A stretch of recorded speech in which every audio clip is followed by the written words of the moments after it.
Hello అండి, అందరు బాగున్నారా?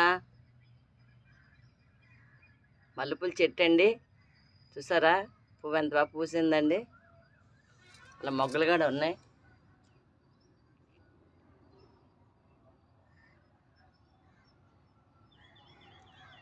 ఎర్ర తోటకూర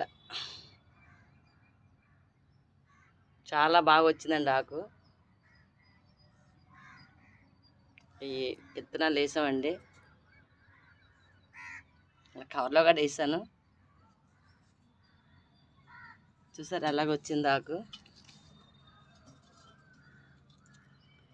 ఎర్ర తోటకూర పండుతుంది, కానీ ఎర్రదైతే టేస్ట్గా ఉంటుంది అనేసి అది తీసుకొచ్చేసామండి.